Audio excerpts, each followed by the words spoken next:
fallout, smoke, women crying for their sons because their sons are not, Romans killing riotous groups that are rising up.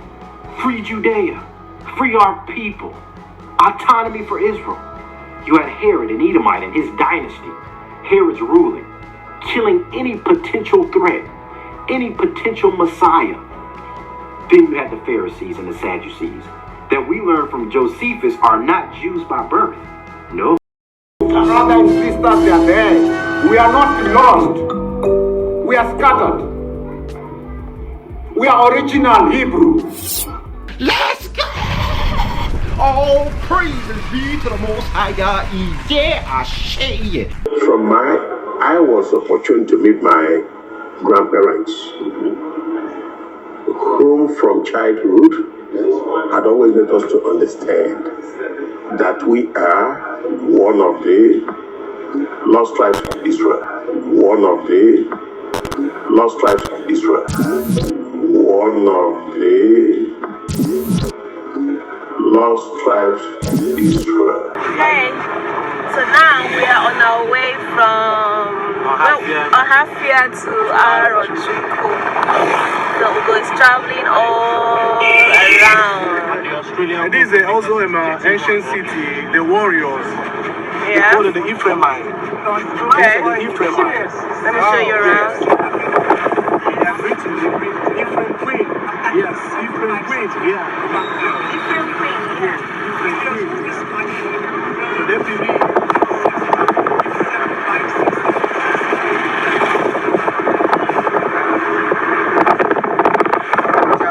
He said this particular place, they say that they're from the tribe of Ephraim. Yeah, Ephraimites. The Ephraim. And ethnicity is a cult? What's up, Zion Dynasty family? This is your favorite dreaded Israelite, the man, the myth, and the legend, Mr. JB Zion. Y'all, welcome back to the channel, family. Welcome back to Zion Dynasty, where I'm back up in this thing, y'all. This is gonna be a beautiful lesson, family. If you have any family members that are not convinced based on the Bible prophecies that we are in fact the biblical descendants of the ancient Israelites, I would suggest y'all like this video up, comment, share it, and share it with every family member. This is I have not done a lesson like this. Probably one other time I've done this out of all our lessons where I've gone through the curses of Deuteronomy 28.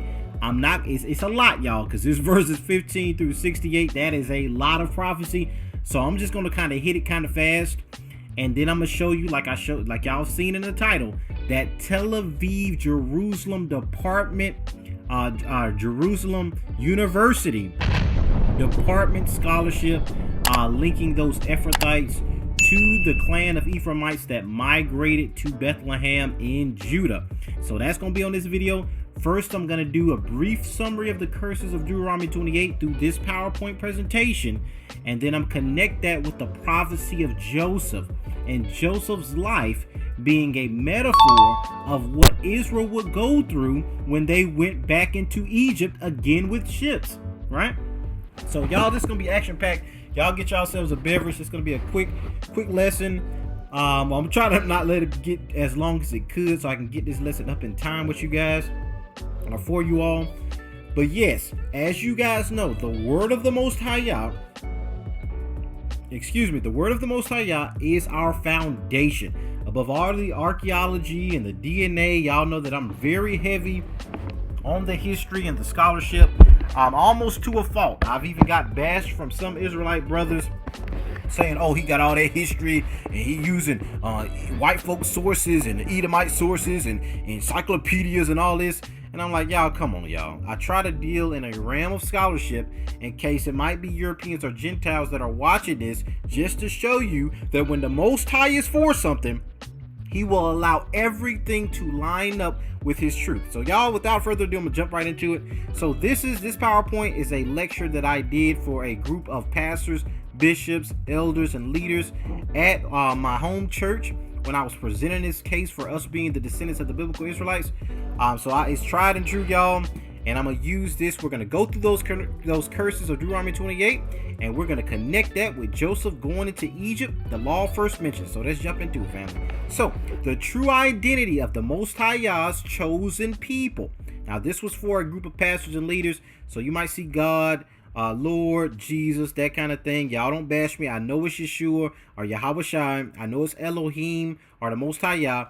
But this was just for a group of laymen. Now, the true identity of the Most High Yah's chosen people, quest for the biblical children of Israel, and ye shall know the truth, and the truth shall make you free. So, family, whenever you're confronted by a lot of other people, you might know some Gentiles, you might have some loved ones that say, why does that matter?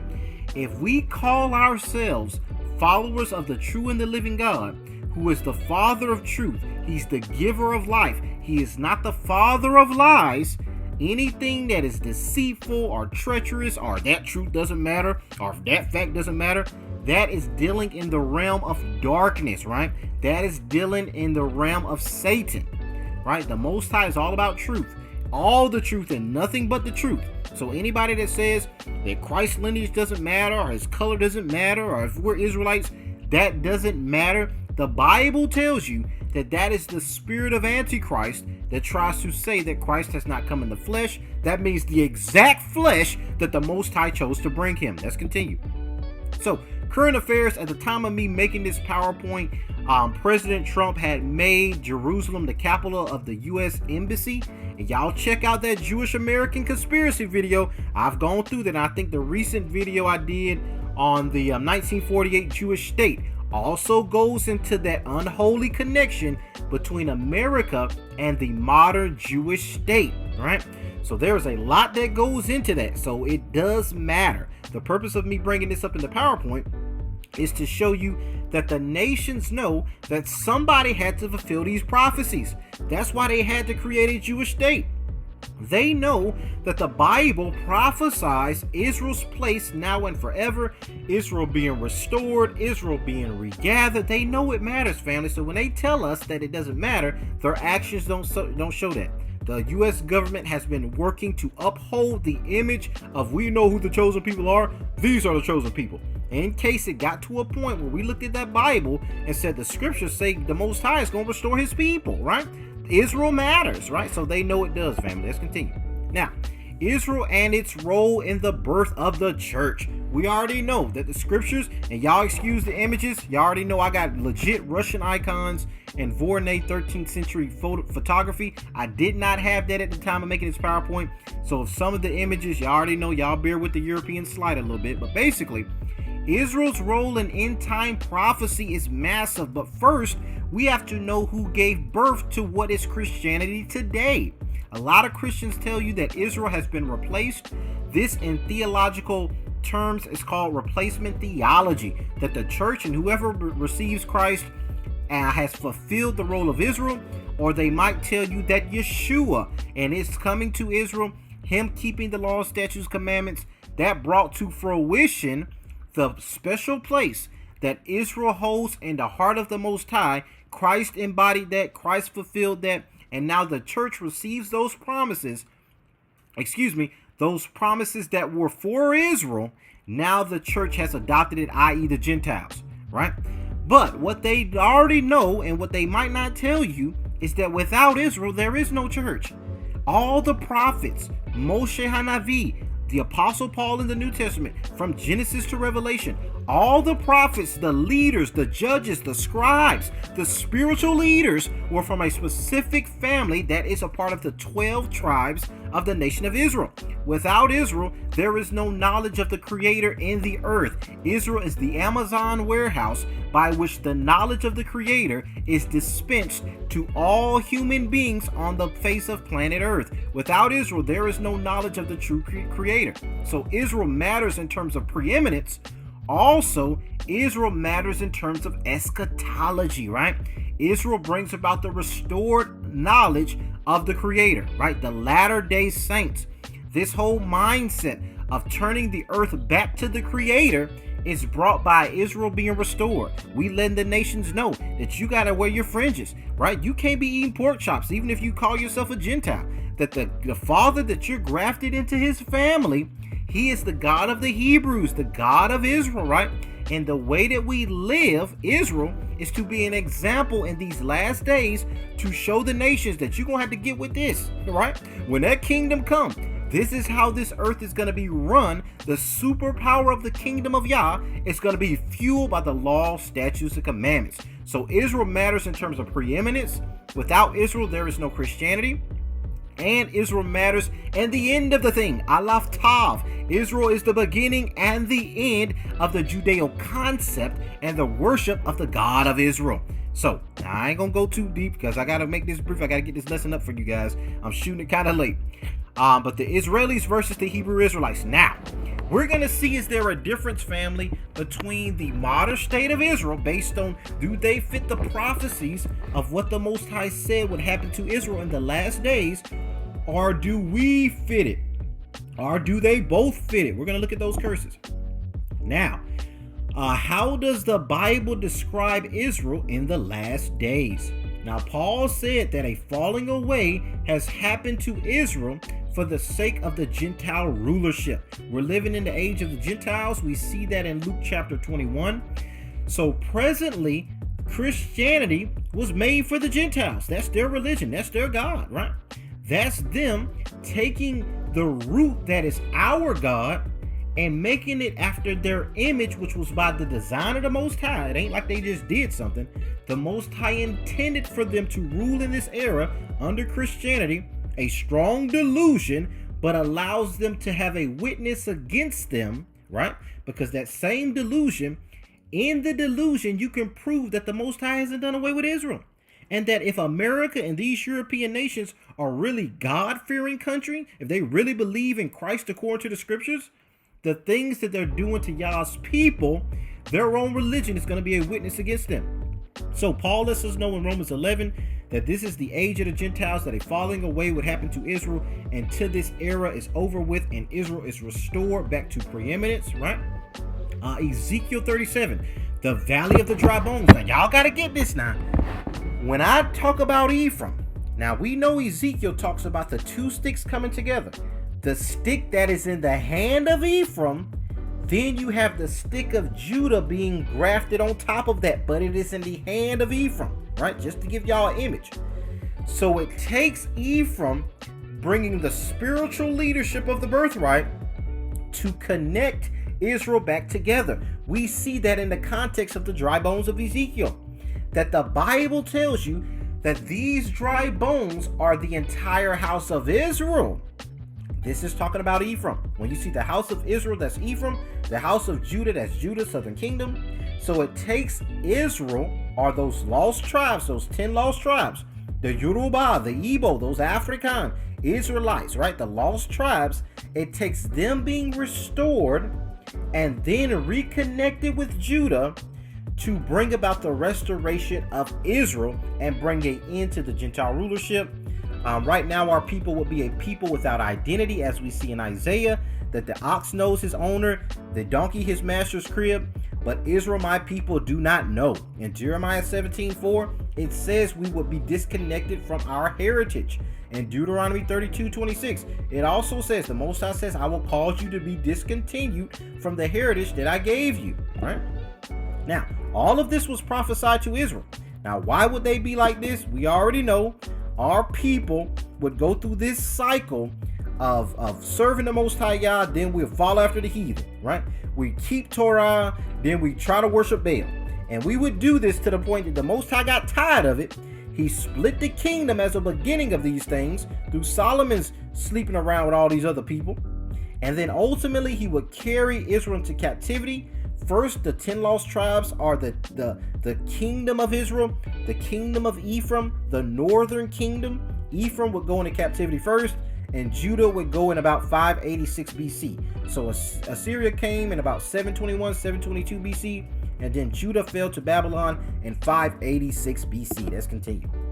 Now, we already know that the people in the Bible was black. Y'all, this is a good video. If y'all want to share this with preachers that you know, loved ones, this I went through everything on this PowerPoint, proving that the people of the Bible would have originated in Africa. The rivers are named in Genesis: the Euphrates, the Tigris, the Hindekal. the Gihon, these are all mentioned in Genesis, and it surrounds the region of what we know today as Ethiopia. And the Most High Yah created Adam from the dust of the ground, from the dust of the earth. So we know they were black people.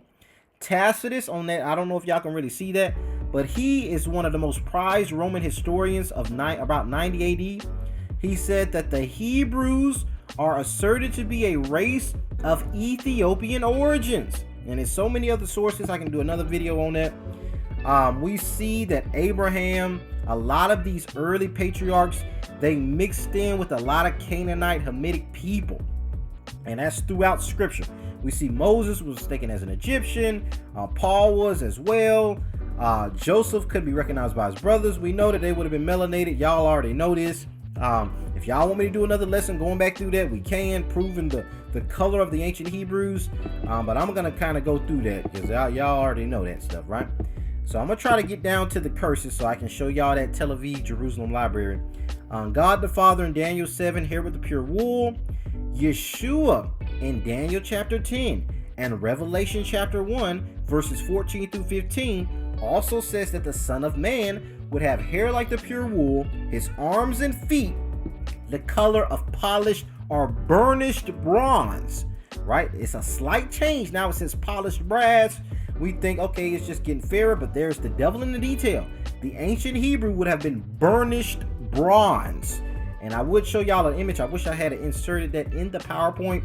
That means Christ would have been a dark, rich brown color according to the scriptures. The angels are also described as this as well. In the prophet Ezekiel's account, chapter 1, verse 13. Y'all seen the Vornay pictures. I might insert that in here. Y'all seen that. Y'all seen the Russian icons. So, what happened to these dark-skinned, woolly-haired Israelites? Captivity. Now, y'all see that burnished brass? You see how our ancestors' hands look? That's how the scriptures describe the Son of Man and the Most High Yah. Now, God's purpose for Israel was to be a light to all nations. Psalms 135, verse 4.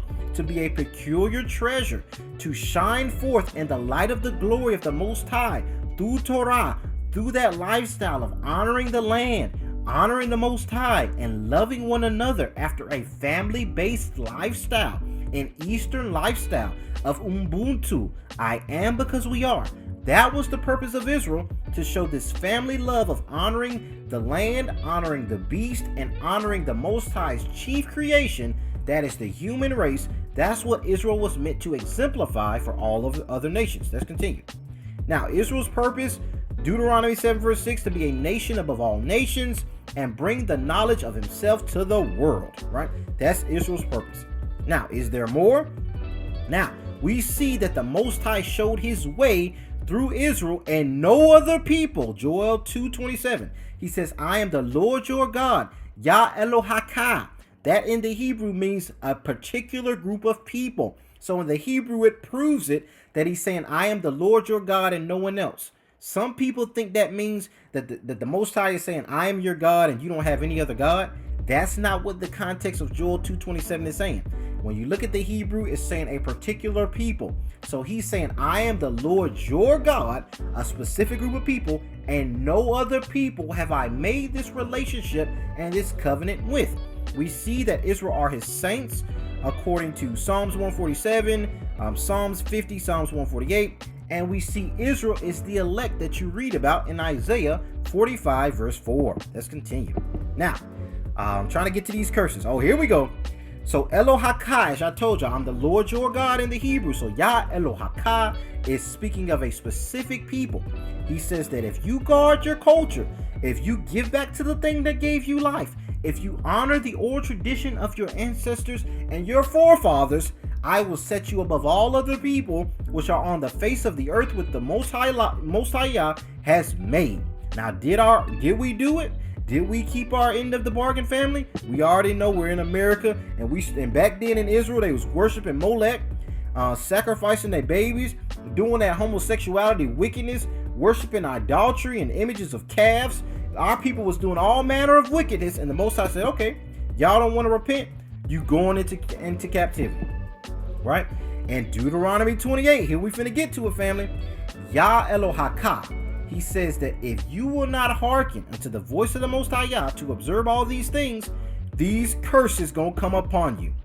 And Moses warned our people that these things would happen, and we did not take heed. And let's see what happened, family. Now, so as we said, Israel was meant to be a nation above all nations, and we were supposed to be above him, above all other nations, to exemplify the Most High Yah.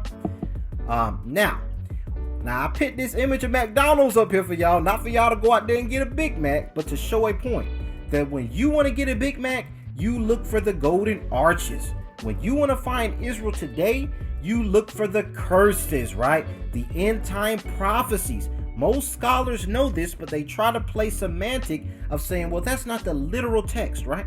But we know that the text has a prophetic tone because Jews and Christians alike believe in the Messiah and the concept of the Mashiach.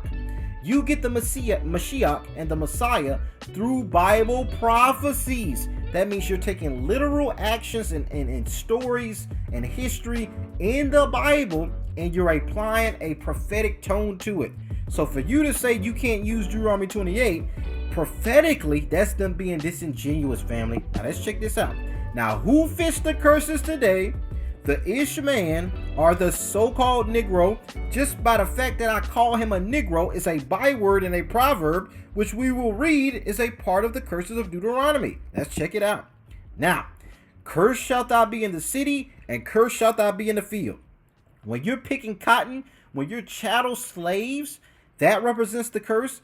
And when you get emancipated, and go to the north for opportunity, and you're still segregated, and you still can't drink from the same drinking fountain, you're still cursed. So we were cursed in the city after we're picking cotton, and we were cursed in the field picking cotton. Cursed is our basket and store. Our people built this country economically, yet we don't have that 40 acres and a mule. Your basket, your store place, your increase, your socioeconomic status, right? All of that we had nothing to show for. Now, it's a lot of curses, so I'm might go a little fast through here. Cursed shall be the fruit of your body. Cursed shall you be when you come in and when you go out. Everywhere we go, other people will look at us and shake their head, because they would know that we are just a despised people, a people that don't really have connection with our ancestors, right? It talks about vexation in verse 20. It talks about just all of these things will come upon our people. We will have pestilence. We would have diabetes rates and hypertension and the fever and consumption and burning and gout and inflammation, just all of these things. And we got to go through it, family. I know it's rough. And a lot of our people, we still are plagued by this stuff to this day. But it's not an indictment of hate. It's not the Most High saying that I forgot about my babies, that I'm utterly going to turn my back on my people. But I had to take my belt off. Zion, I had to show you that when you forget where you come from and chase after the other nations, I'm going to let you be with them. I'm going to turn you over into them. And even though it pains my heart to see my people suffering, I know that when you get through suffering, you're going to turn back to your father. You're going to turn back to Abba. Let's keep going. The Lord shall cause you to be smitten before your enemies. You're going to go against them one way and you're going to be scattered 7 different ways. We see this in the transatlantic. Our enemies came, we went one way against the white folks in Africa, and they scattered us to the 4 corners of the earth during the transatlantic. We were meant to be above all people and to be a conquering people, a warrior people, yet our power was taken from us and we were conquered because of our disobedience. It talks about cursed is the man that hangs on a tree. We see that in Galatians 3:13.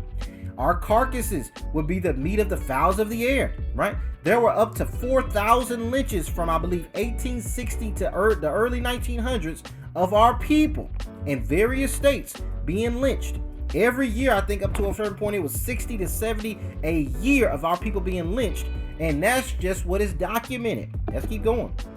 Now, the Lord will smite you with all these illnesses, with madness, with blindness, not just physically, but spiritually, with madness, which goes into our mental state as a people, with astonishment of heart. We're always afraid for our lives. We're always paranoid when the cops are behind us. Y'all, these curses are in great detail, y'all. And you will grope at noonday as one that gropes in darkness. Now, you know that doesn't make sense, family.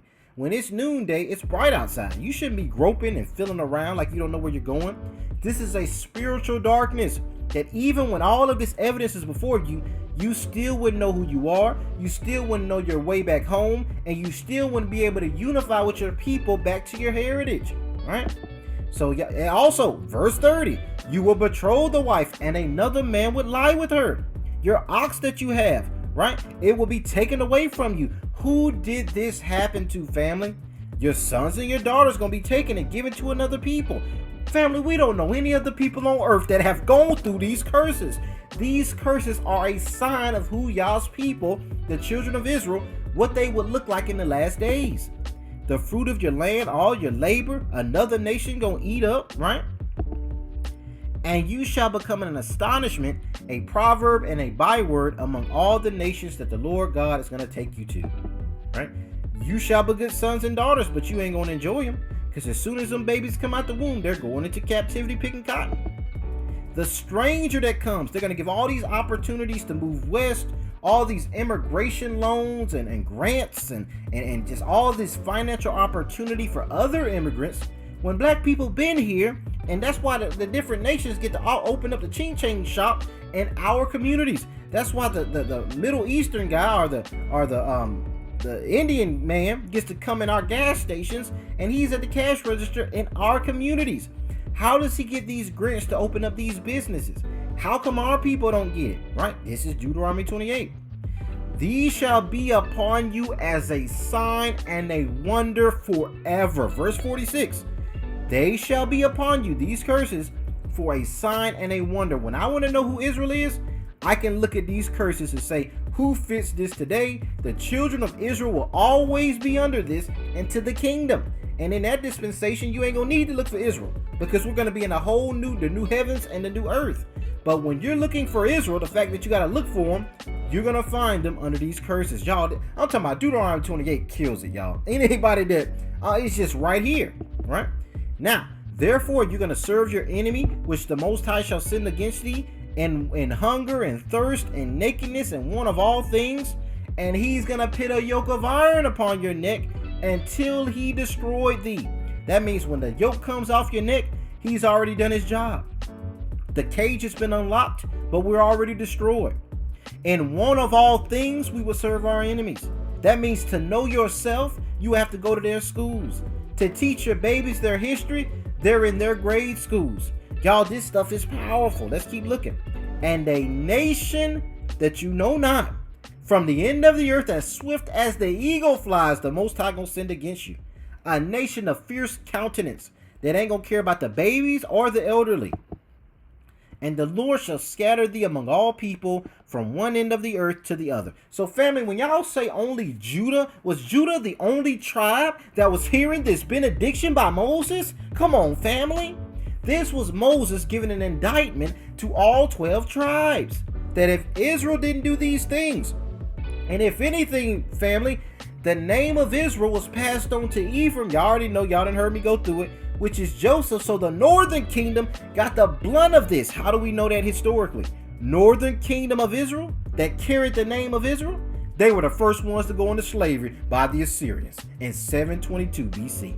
Because you got the name of Israel on you, you got the birthright, right? You gonna get your butt whooped first. So we know northern kingdom was Hellenized and scattered everywhere.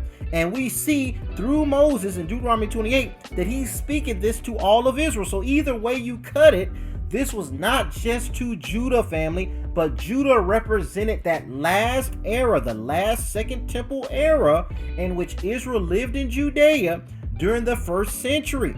Those inhabitants of Judah, those inhabitants of Judea were scattered in the most recent fall of the temple in 70 CE when General Vespasian and his son Titus destroyed the Jewish state, because Judah was back in the land because of the Medo-Persian captivity. King Cyrus allowed them to return. So through Judah, it was a safe haven. A safe haven was created for the outcast of Israel and the Jews to come and serve the Most High Yah.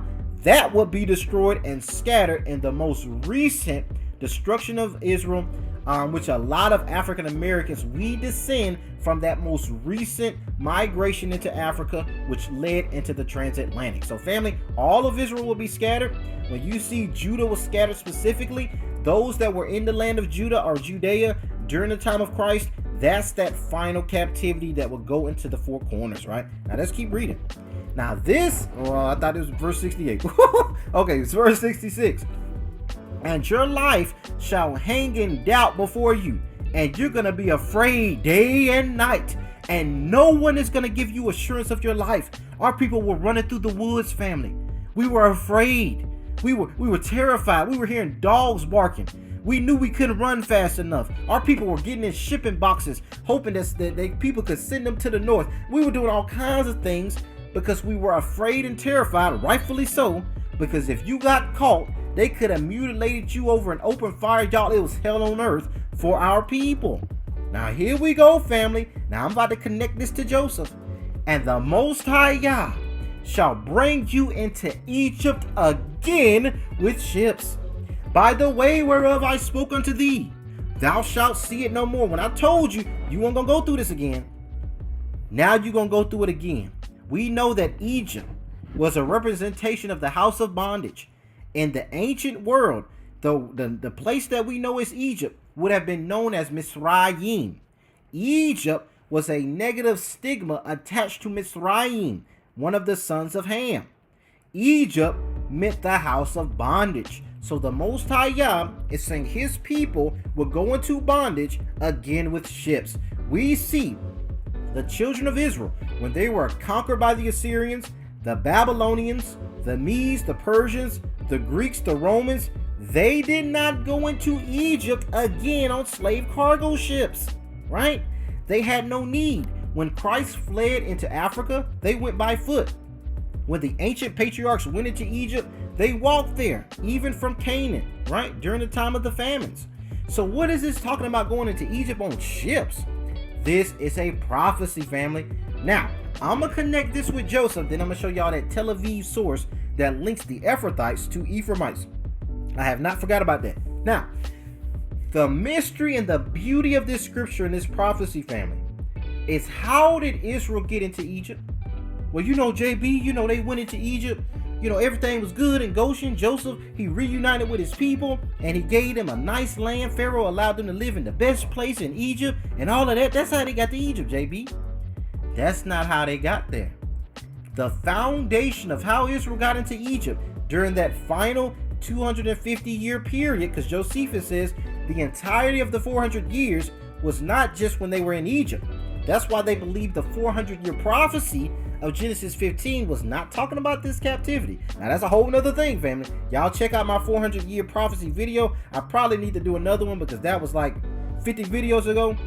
But basically, they got into Egypt during that final little era by Joseph. When Joseph went into Egypt, family, they never came out after that. That's the dark part. When Joseph went in, he brought his family in there later.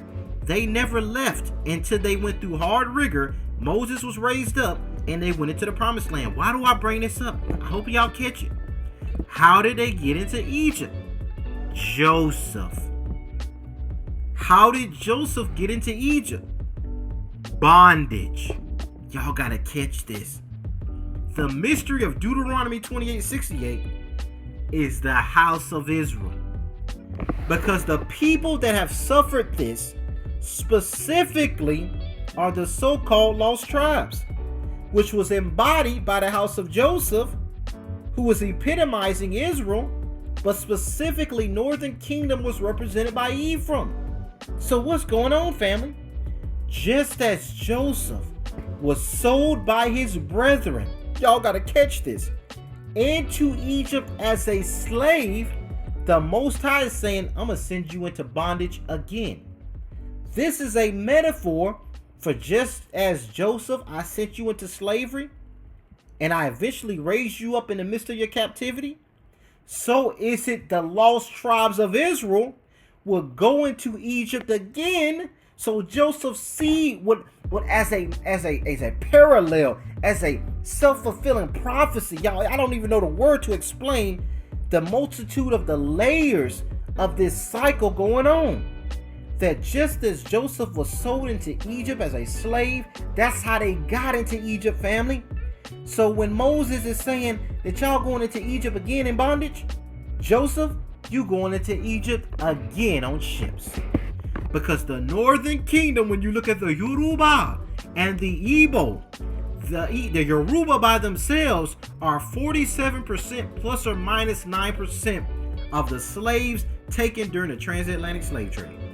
So that's anywhere from 38, 39% to 55, 56% of the total slaves. Now we know the bulk of the Yoruba were taken to Brazil, they were taken to Trinidad, they were taken to, y'all check out Bigger Than Africa, the documentary on Netflix that does a beautiful job explaining the Yoruba, which is the highest or the most lasting culture that has endured the transatlantic, and that's by design of the Most High to protect Joseph.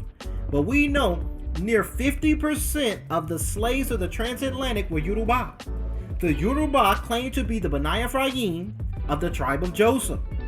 Not just them, but the Igbo, who are another 40%, they claim to be Ephraim as well through the tribe of Gad. Now, Igbos also say that there's a lot of lost tribes within the Igbo people, right? When I say lost tribes, I'm talking about Ephraim, or the 10 northern kingdom tribes. They say that they have Manasseh, Zebulun, they have Gad, I think Issachar, and it's 5 of them in the Jewish Encyclopedia. But basically, 5 of these 10 lost tribes make up the Igbo by themselves. Those 10 tribes is Joseph. Those 10 tribes is Ephraim, because Ephraim was the chief family of the northern kingdom. The Yoruba are the royal house. The Igbo make up the 10 lost tribes. That's why in 1995, the prime minister of the Jewish state sent a research team to Nigeria to find these lost tribes. So family, what has happened? The lost tribes, the northern kingdom, Ephraim, Joseph, is the ones that went into slavery again on slave cargo ships. I had to drop that nugget for y'all. Now family, now I'm gonna show y'all something else. If I can get out of the screen real quick. All right, I'm gonna show y'all that Tel Aviv source. I will go through some precepts on Joseph with the birthright and that kind of thing, but I can do that on another lesson. But I'm gonna show y'all this credible source. Now, if y'all do not have a JSTOR account, and I know a lot of y'all say, where you get all this? JB, you always got all these sources at Cambridge and Harvard. And I know I catch flack from a lot of Israelites that say you appeal too much to European scholarship. Now, this is where some of our people are being disingenuous. You have to study to show yourself approved. Zion, I know a lot of us like to say, well, everything white folks saying is lies, but the devil is in the detail, because the Most High said it is the glory of Yah to conceal a thing, and the glory of kings to search it out. A lot of our people don't want to do this kind of scholarship, and I go to the most credible sources to use as a witness against Esau that y'all know who we be. I don't do this necessarily to prove to y'all, family. I know the word and the prophecies, the Most High is going to awaken our people to this knowledge anyway. But this is to get the conversation started at a big global scale, so that if the Most High uses any of us to sit down with these nations, we can present this scholarship. And I know a lot of y'all might not agree with that approach, but you never know how the Most High could act. And that's why we always have to be prepared, studying to show ourselves approved, and use this scholarship, because you never know if you might have a Israelite brother or sister that they come from an academic background, and if you got this scholarship, they can say, oh man, y'all ain't just yelling on the streets. You actually can verify this through scholarship, right? Now we know the Most High's word is our ultimate authority, but I try to have the most credible sources that I can, family, to prove these points. Now, we've been talking about Joseph being sold into slavery again on ships, right? We talked about the northern kingdom, the lost tribes, Ephraim, going into slavery in Egypt just as Joseph went into slavery the first time, right? Now, the mystery is the most recent captivity that went into slavery was those that were in Judea during the Second Temple era of the time of Yeshua, right? Now, a lot of y'all say, well, that's Judah, that's Judah. I'm going to show y'all the mystery of the house of David and how David's lineage, family, is linked to Ephraim as well, fulfilling the double fruit that is in the name of Ephraim itself. Y'all, this is powerful. Now, y'all seen all the videos, but I'm going to show y'all this article on JSTOR. If you don't have a JSTOR account, please get one. I mean, it's Cambridge, Harvard Central on this website. Also, I found the Cambridge Verified Oral Tradition of the Yoruba. I'm sorry. The Cambridge Verified Oral Tradition of the Yoruba on JSTOR as well. It's just a great online library that has a lot of credible scholarship, a lot of Harvard, Cambridge, first-hand sources, and that kind of thing. So this article is the settlement of the Ephrathites in Bethlehem and the location of Rachel's tomb. Now, y'all check this out. By Nadav Naaman, Department of Jewish History, Tel Aviv, Jerusalem University. I'm telling y'all, I come with receipts, family. When I tell y'all Ephraimite and Ephrathite are the same word. I showed y'all the Strong's Concordance, H673. I showed you the context of the book of Ruth. I showed you 1 Samuel 17 verse 12. I showed you 1 Samuel 1:1. I showed you 1 Kings 11:26. Line upon line, Matthew 2, that when Christ and those Bethlehem babies were under persecution, it said Rachel mourns for her babies because her sons are not. Why is Rachel crying if Christ's lineage is through Leah, through Judah? There's a mystery. The Most High knew Judah would be hijacked by the Ish people and that he would tuck away a secret family of his beloved Joseph within Judah that will go into Africa, and Joseph, like a coat of many colors, will be scattered to the four corners of the earth. So we're going to check this article out, family. Now, in the first half of this article, y'all, I might do some copies and do a PDF and put that in the link in the description for y'all. Because I have a printed out copy. I just have to make that a PDF. But basically, in this article by Tel Aviv Jerusalem Library, Chairman Nadav Naaman, he talks about how there was a dispute between where was Rachel's grave at. Because the whole reason Ephraim was in Bethlehem in Judah was because where Rachel was buried at. Now, some sources argue that there was a tomb of Rachel in Ramah in Benjamin's territory. This makes sense because Rachel was the mother of Joseph and Benjamin, so it makes sense that there would be rumored to be a Benjamite grave or a tomb, or at least a place where they would honor Rachel, as well as Joseph. Now, we know Joseph was the older brother, so we know how that went, but this is what the beginning of this article is going about. It's talking about Benjamin's birth in Genesis 35 was from where Rachel first was buried in Bethlehem. Now I've already gone through that, family, that in Genesis 35, we see that Rachel dies on the way to Bethlehem, giving birth to Benjamin. So now you see why some scholars believe there's a tomb in Benjamin's territory, because Benjamin was the child that she was giving birth to when she died. So Benjamin, the tribe, would have rallied behind that, just as Joseph would have, because that's their grandmother as well, right? Or that's their mother. Benjamin's mother is Rachel, just like Joseph's mother is Rachel. So the Benjamites, which were grandchildren, and the Ephraimites, which are grandchildren, all would have rallied behind the burying place of their grandmother Rachel. Right? So he goes through that in great detail, family, and ultimately gets to the conclusion that it makes more sense that where that burying place would have been is actually in north of Bethlehem, as mentioned in Genesis 35. So that's why I didn't go through all of it, family, because he just gets right back to what we're talking about, those Ephrathites, right? So then they journeyed from Bethel, and when they were still some distance from Ephratah, Rachel travailed, and she was in hard labor.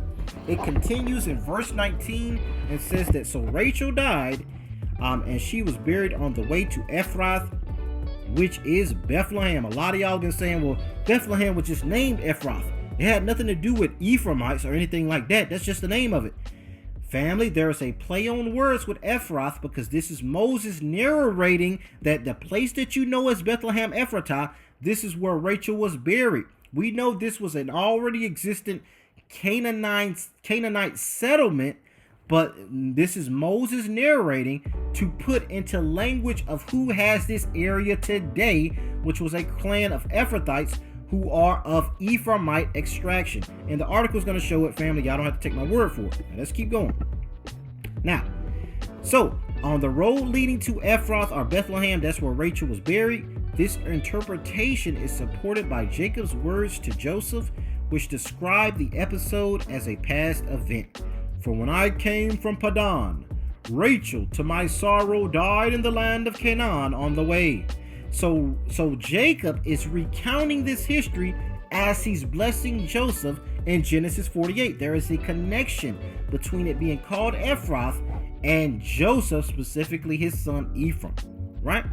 Now, 3 other biblical references, he lists the scriptures, support the identification of Ephrath with Bethlehem. On the surface, the matter appears pretty certain. The early Christian tradition of Matthew 2 follows the Genesis text and identified Rachel's tomb near Bethlehem. So he's just reinforcing that we know Rachel was buried in Bethlehem. This is going to set the precedent for why Ephraimites migrated to that region. Right? Now, he's going to go through the claim of a single tomb in Benjamin's borders. He's going to go through that whole thing. You guys can read this, and I'm going to try to put that PDF in the description. He goes through that information. He's still going over that tomb of the dispute between Joseph and Benjamin. Now, this is what y'all been waiting for. The settlement of the Ephrathites in the district of Bethlehem. He's going to explain that word Ephrathite, and this is Tel Aviv Jerusalem Library. Now, it's mighty strange that I haven't heard any Ish people connect David with being an Ephraimite. But they have this stuff in their libraries, family. It's a conspiracy against Joseph. Now, let's read this. The phenomena of identification of the tombs of famous historical figures in multiple sites with different places proudly displaying the burial of the famous and holy person, this is talking about Joseph and Benjamin with Rachel's bones, has been documented worldwide, including in historical and present-day Palestine. Thus, the identification of Rachel's tomb in 2 different places makes sense. It is not exceptional. Many years ago, Albright posited a convincing explanation for the phenomena as it relates to Rachel's tomb. When the Benjamites separated from Ephraim with the southern kingdom and formed themselves into a separate group in the south, they soon found an appropriate site near Ramah in the heart of their territory for the tomb of their ancestress, our patron goddess, because that's how important our ancestors were to these tribes. So they had a site where they remembered Rachel. But we also see that finally, probably a little bit later, a colony of Ephrathites, i.e. Ephraimites. Now, this is Tel Aviv Jerusalem Library. Even though I haven't heard any Jewish people spilling the beans on this secret, they know, family, these Ephraimites formed an enclave in northern Judah in the district. Now, this is Tel Aviv Jerusalem Library. I got to keep saying it because a lot of y'all don't think there's a lot of scholarship on this. Whose inhabitants were called Ephrathites for centuries. So it took upon a gentilic form of pronunciation. This is where you get the word Ephrathite. A lot of dictionaries say Ephrathite is the gentilic form of Ephraimites. We know this to be substantiated by the Hebrew because there is no Ephraimite or Ephrathite word in Hebrew. There's only Ephrati, which the Moroccans used and the Yoruba use. Ephrati is where we get Ephrathites and Ephraimites. But in the Hebrew, there's only one word, H673, or Ephrati. So this is how we know that Ephrathites and Ephraimites are the same word. Ephrathites are just the gentilic form of it. It is only natural that these Ephrathites or Ephraimites also built a shrine to Rachel, which became regarded in the course of time as her tomb. Right? This is why Bethlehem had Ephraimites there, because of Rachel dying on the way in that region. And Joshua led them into the promised land and Joshua, the son of Nun, the Ephraimite, when he led them into the promised land, gave that city over to Ephraim. Right?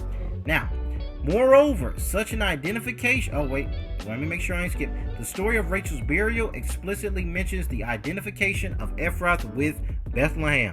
Moreover, such an identification is supported by 2 additional biblical references, Micah chapter 5 verse 1 and 2, Ruth chapter 4 verse 11, and by the town list of Bethlehem, district preserved only in the Septuagint, Joshua 15, we see that Bethlehem is not associated with the cities in Judah, and Ephratah, that is Bethlehem. Moreover, the gentilic form of Ephrathite appears 5 times in the Bible and is connected to 3 different regions. Elkanah, who lived in Ramah in the land of Ziph within the highlands of Ephraim, this is Samuel the prophet's lineage, he is called an Ephrathite in 1 Samuel 1:1. So Samuel the prophet was an Ephraimite. Now, does this explain how he knew about David? That's a whole wink wink.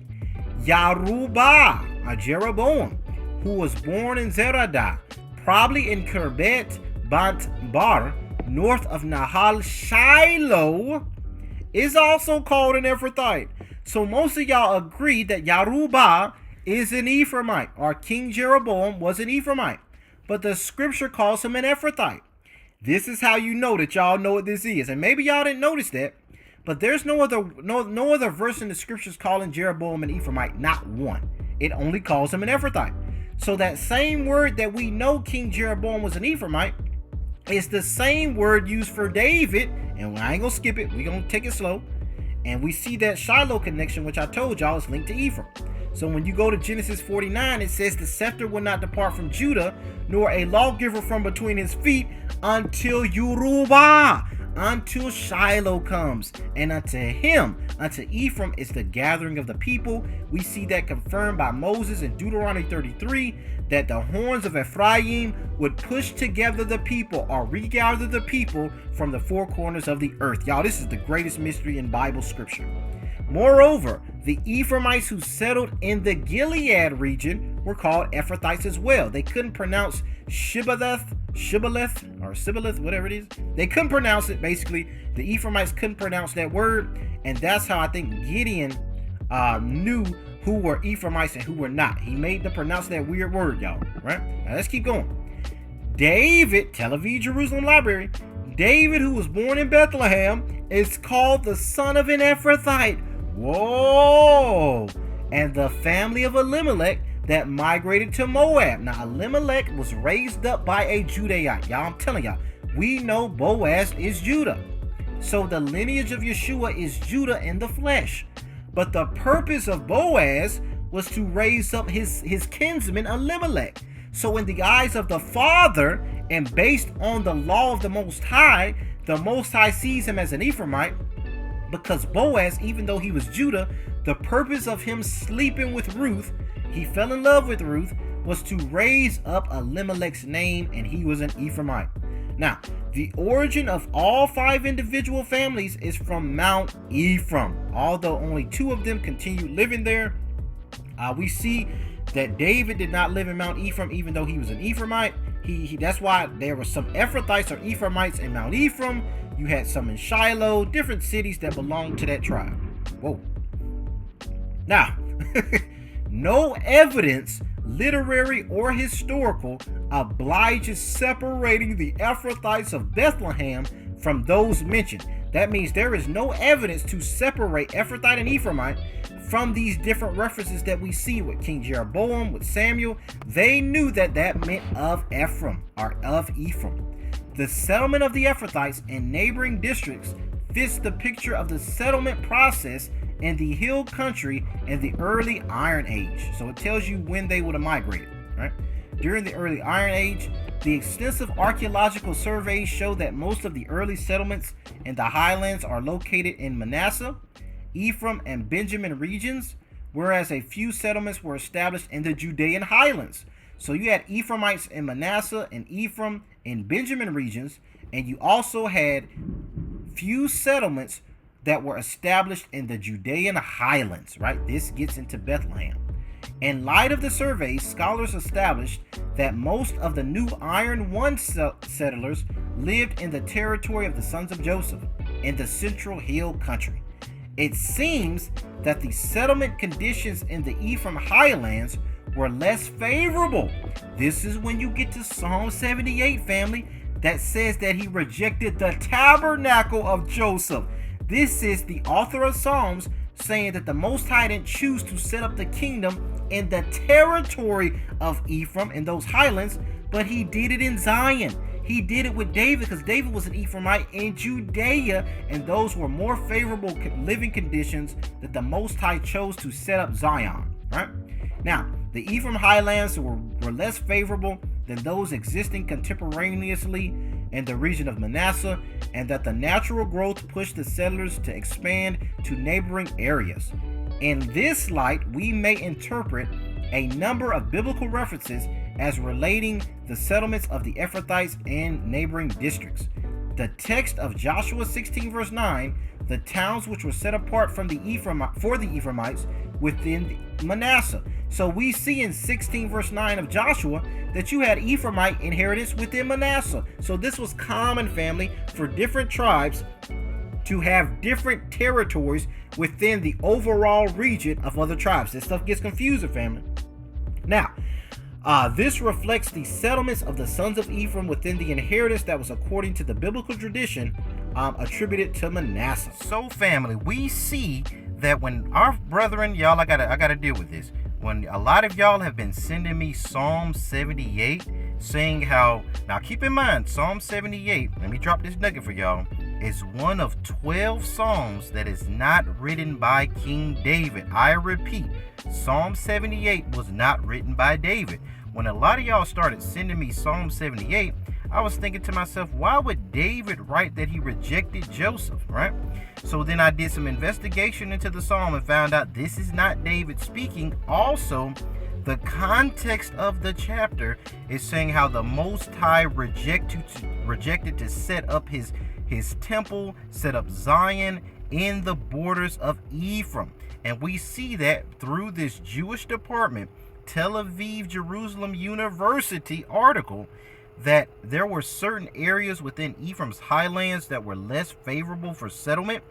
We see this word for word. It says, it seems that the settlement conditions in the Ephraim highlands were less favorable than those existing contemporaneously in the region of Manasseh. So, family, you had various tribes that had cities, that had provinces within other tribes, right? We see this also. The text of Joshua chapter 16 verse 9 says, the towns which were set apart for the Ephraimites within the inheritance of Manasseh. This was not just Ephraim, but we see this with Manasseh.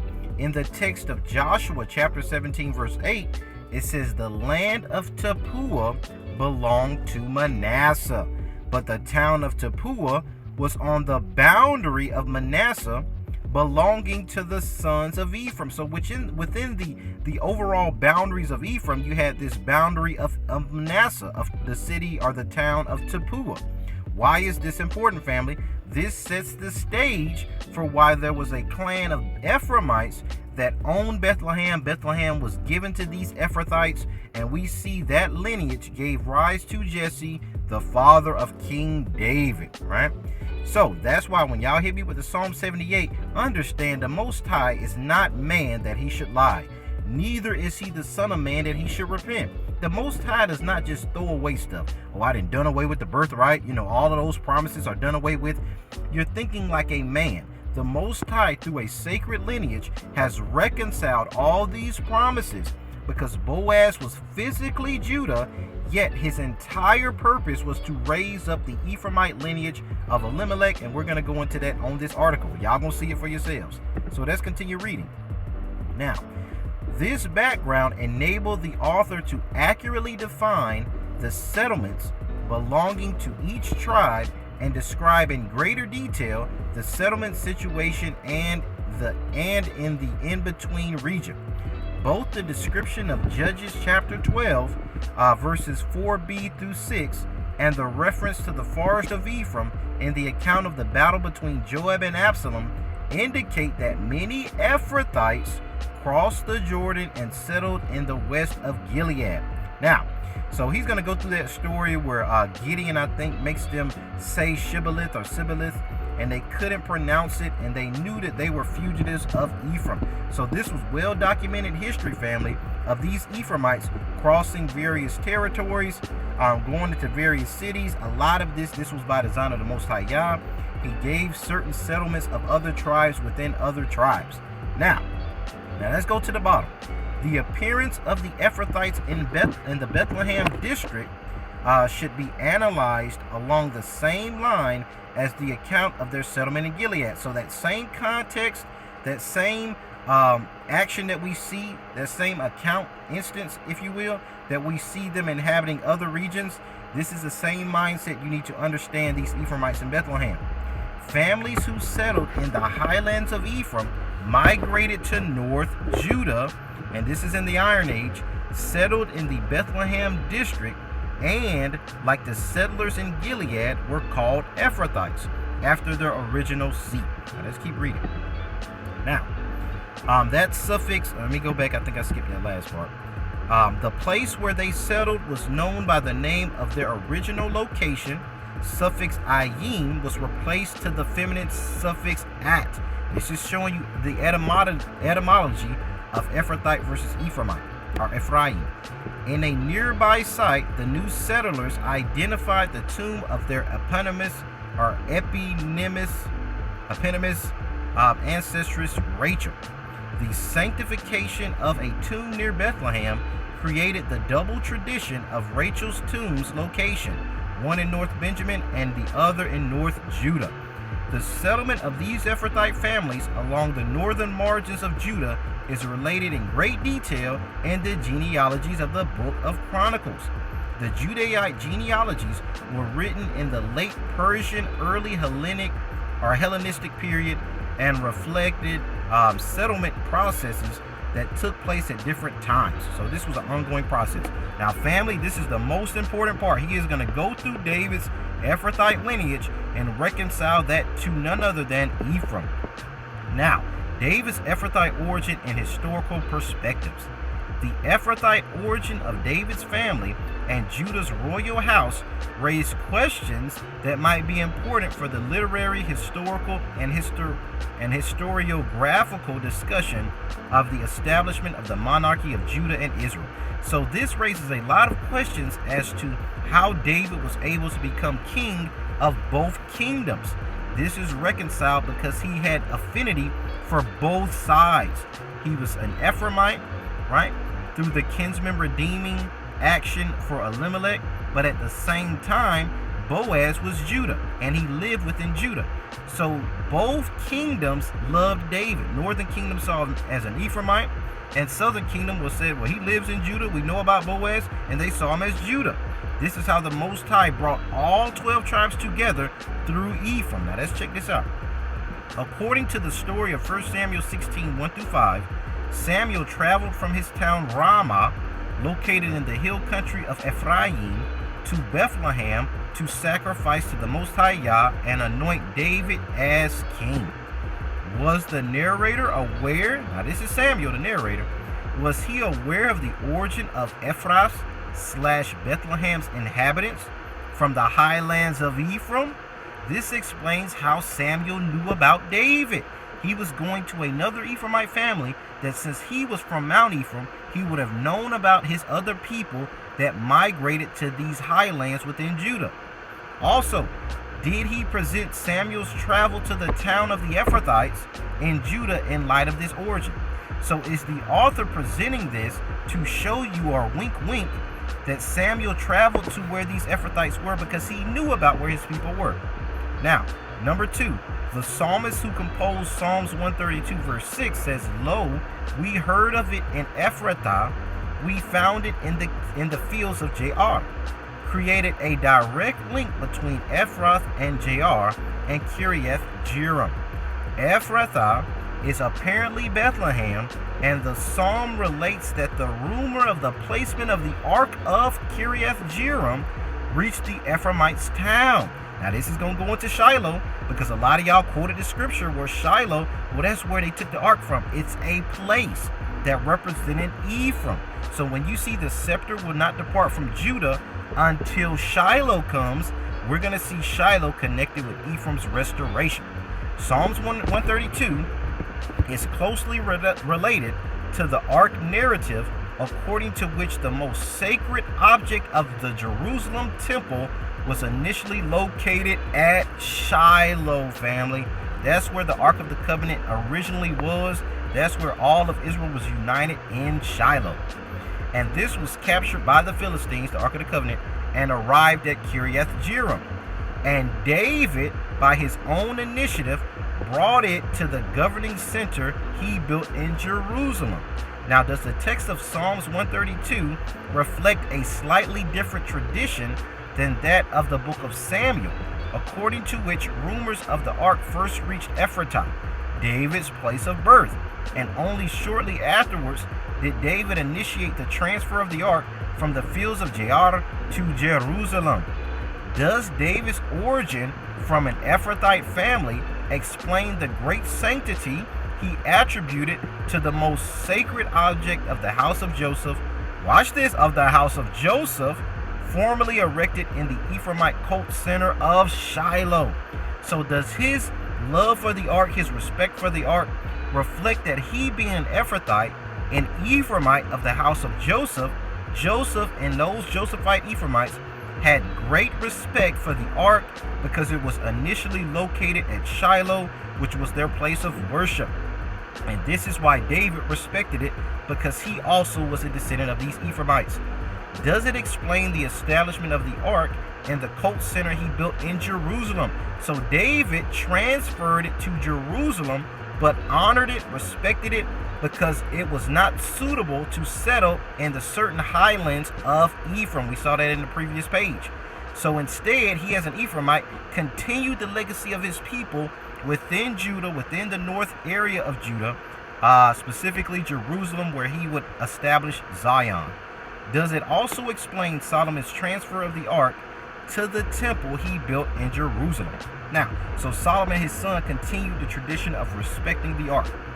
According to the biblical account, David concluded a treaty with the northern tribes, and they accepted him. Now, we see in 2 Samuel, they say, "You're bone of our bone, flesh of our flesh." They knew of his Ephraimite origins. Did David's origin from an Ephrathite family help him receive the support of the Josephites? Can this origin explain the biblical tradition of David and Solomon's rule over the entire area of the Central Hill country? Point number 5.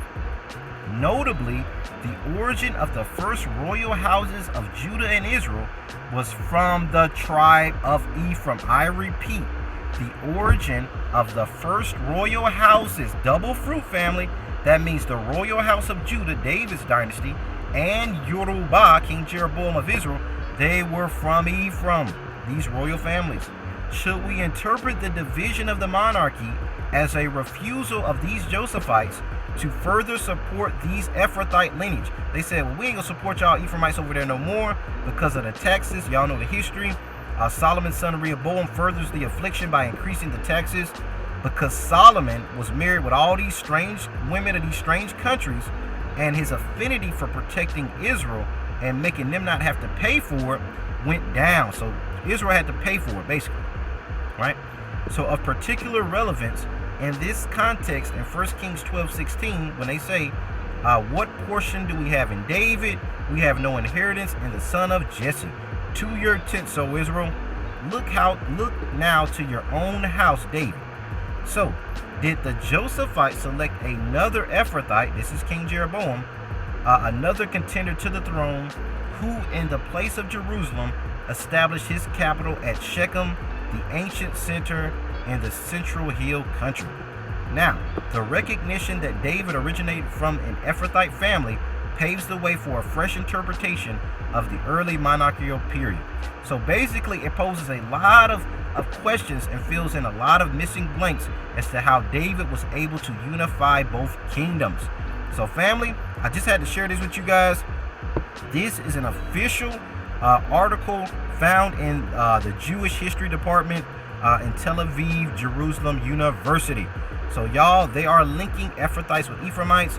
It's so much other. I've already shown y'all the Strong's Concordance H673 that it is the same word, Ephrathite and Ephraimite.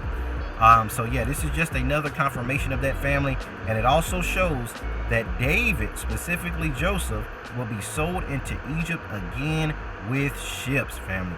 So I hope y'all got something out of this. I hope y'all were edified. Joseph was sold into Egypt again in slavery through our ancestors going through the transatlantic of Deuteronomy 28:68, further proving that we are in fact the children of Israel, specifically the so-called lost 10 tribes.